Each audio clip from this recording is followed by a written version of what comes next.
Good morning, YouTube family. I miss y'all. I hate when I be going over a week not talking to my people. What is going on with y'all?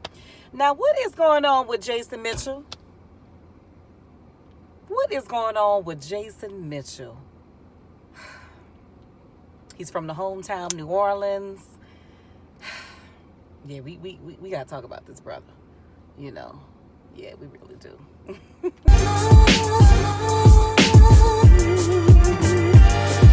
Button pass, why I can't sit in my seat?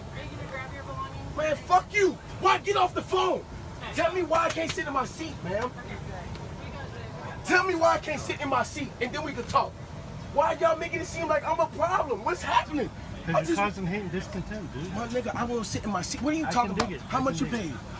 I paid a lot. I paid for exactly. So if they made you sit in the back, what you gonna do? Call Delta tomorrow and fucking call Delta tomorrow. That's right. You funny as fuck, man. What are you supposed to do, dude? Give me my bag. What the fuck you supposed to do? I pay my money. You wanna see my shit?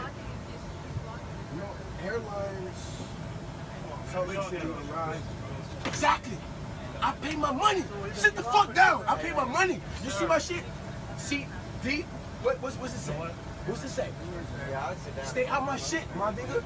Exactly. Stay out my shit. Because you can't fight for sure. So stay out my shit.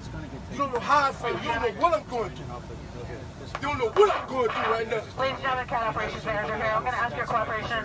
They've just taken place for just a few minutes. We do have Metro Police on their way. I hope to have this situation resolved shortly. All right. Let's talk about Jason, y'all. Jason Mitchell. Okay. Now, y'all know back in, I think this happened in 2017, the whole incident, you know, I know y'all just seen the footage of the whole 2017, yeah, that's when it happened, 2017 incident when he was on the plane. Now, I've looked at different people's videos, and some people say maybe he probably was on drugs and stuff like that. Wait, y'all, I gotta put on my shades. Y'all know damn in every video, I can't be out here in these streets with this sun. I work night shift, so I'm kind of like a vampire. But yeah, you know, that footage of him on the plane, you know, acting an ass. I had to look at that video. I had to replay that video damn near 6-7 times to really look at it and analyze what that brother was saying.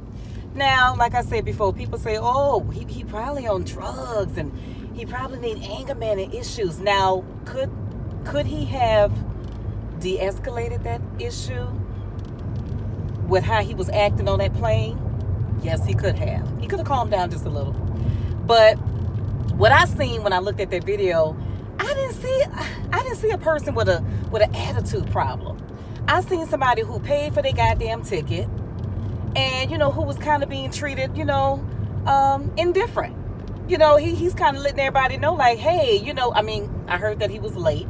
But whether he was late or not, and whoever that was in his seat, they should have told that person, whoever was in his seat, no, you got to get up and go to the back. And now that he's here, let him take his first class seat. All that could have been avoided. All that could have been avoided. Now, I did hear before all that happened, they did seated him in the back. And I'm sure if he just would have just sat there without being pissed and didn't say anything, you know, he wouldn't have got kicked off the plane and stuff like that. But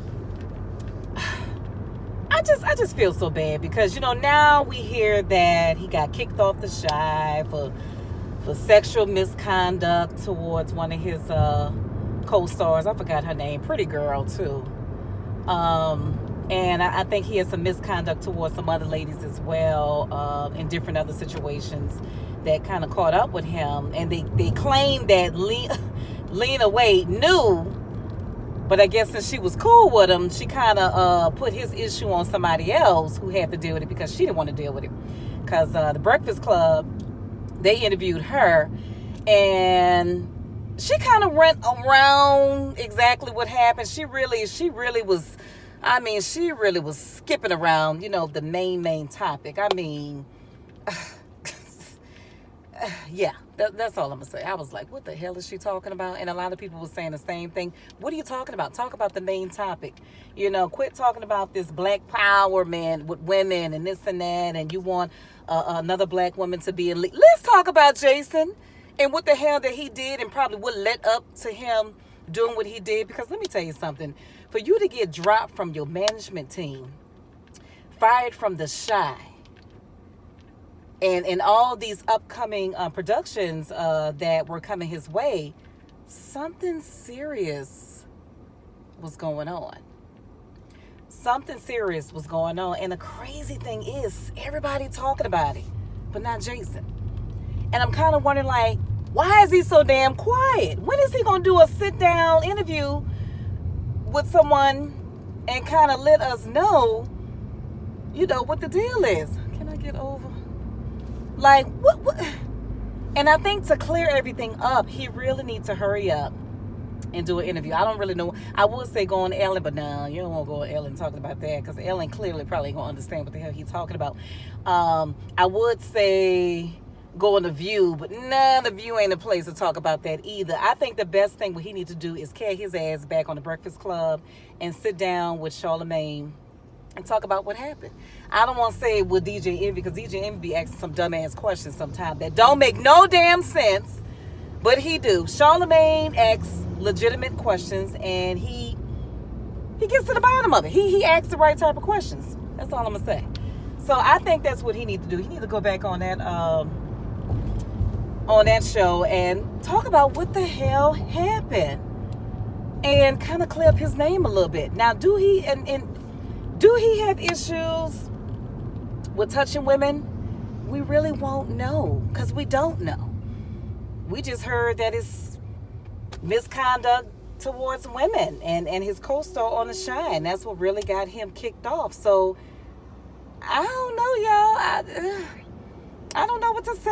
It's tricky. I'm not trying to sit here and judge the brother. I'm not going to sit here and say, oh, he could have possibly raped someone if what's her name would have never threatened to leave the show. I'm not gonna say none of that about him, because I really do like Jason. I am a true fan of him, because the little story that he said, what he went through coming from New Orleans, and how he took a leap of faith to take some acting classes, and shit, got booked for Straight Outta Compton and played Eazy-E. Man, that was a huge compliment for that brother.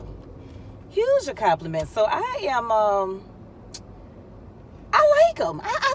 I cannot sit here and just bash the dude. Because let me tell you something, social media is a motherfucker. I'm telling you. They could say one thing about you and your career is over. So I'm not going to sit here and bash him. I think he's an awesome actor. He did damn good in, what other movie he played? Superfly. He did good in that movie. He did hellified good in Straight Outta Compton. I mean, brother looked like Eazy-E, sounded like Eazy-E. His whole demeanor was Eazy-E. And for The Chi, he was doing good on The Chi. I'm like, what the hell they gonna do with this character? Kill him off now? I'm just saying. He was supposed to be in this new, I think, Netflix thing. I think it's called Desperado. I think that was upcoming for him. So this brother lost a lot of stuff, man. Oh, I just feel so bad. Oh, I just feel so bad. And like I said, he's from New Orleans, from where I'm from, and represent New Orleans very good. And it just sucks. It just sucks, I just hope whatever happened, he can kind of talk about it, work things out with whoever he got to work with, get whatever lawyers he have to get with, and hopefully, he can have something back in his favor, another deal. Hopefully they'll put him back in another movie. It would be nice if his management agency, who he went through, can just work with him again. Or another agency will, pick up with him. I truly hope so. But I just feel like, everybody should not just bash the brother. You know what I'm saying? Because let me tell you something. Everybody have a goddamn testimony of what he been through. And when I look back at that 2017 Delta flight rant that he did on the plane, if you pay attention, you can listen to him. You can hear him say, you don't know what I've been through, or you don't know what I'm going through, something like that. And the way he expressed himself through his voice, his hand movement, I said to myself, damn, that brother must have had a legitimate, something real legitimate that he had to get to on time, because people don't realize, you might have to get to a business meeting or something. And if you don't get there, that might be that one opportunity that you might miss. And I'm thinking it had to be something like that, So he was expressing something in his heart, whether it was a place where he had to get to, or I cannot stand when I'm talking to this camera and I have somebody dead in my face. But anyway, yeah, you know what I'm saying? It's just, it's tough. It's tough. And you could tell, on that video that he was hurt. He was hurt by how he was being treated. He was hurt because I guess apparently maybe some type of deal he probably was going to miss because he couldn't make it there on time. So, yeah, Delta needs to stop that fucking shit. They need to stop that. I feel like if the person was late, but they still was on the plane and you have somebody else sitting in their seat, tell their ass to get up and go to the back and let that person who's there sit in their seat. But I don't know. It's always some issues with Delta. I'm not going to really go into that. Like I say, you never know what situation that you may have to be in that can possibly cause you to blow up. I can't sit here and say that what I would have done in that situation. I don't know. But the only thing I can say, me, myself, and I am still a true fan of Jason, and I'm sure some of his other true fans out there, we just wish him the best. We just truly wish him the best and truly hope that he come out this crazy situation. But he needs to do an interview ASAP. You're too quiet. You're too quiet. It's been a while now since this misconduct, sexual allegation shit been out.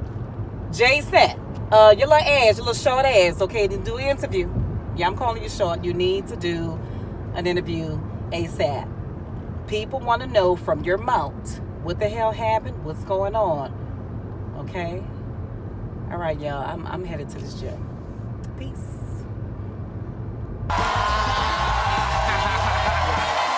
I'm up here with Steve Harvey, baby. Yeah, you know what I mean? saying? I know my mama watching this. You always want to do something to make your mama proud. For real, and they got a few moments in your life where, like, you actually made it.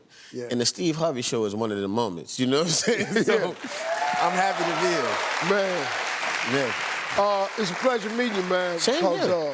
I got to tell you, man, I watched Straight Outta Compton. That was so spot on, Thank man. you. The acting was amazing, man. And your portrayal of Eazy-E, what was it like, man, portraying a legendary rapper? What was that like? It was crazy because he was such a bigger-than-life person, you know what I mean? So I had to really go over and beyond. Like, I had to meet with his grandmother and meet with all the family members and just remember that he was a man just like I was a man. And, he put his pants on just like I put my pants on.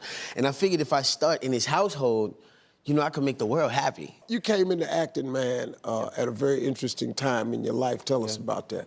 Well, anybody who knows me knows I'm from New Orleans, Louisiana, proud representative, but yeah, thank you, yeah, definitely, clap it up. But in 2005, I was 18, and that's when Katrina hit, right after I graduated high school, and I was like scrambling, I didn't know what I wanted to do.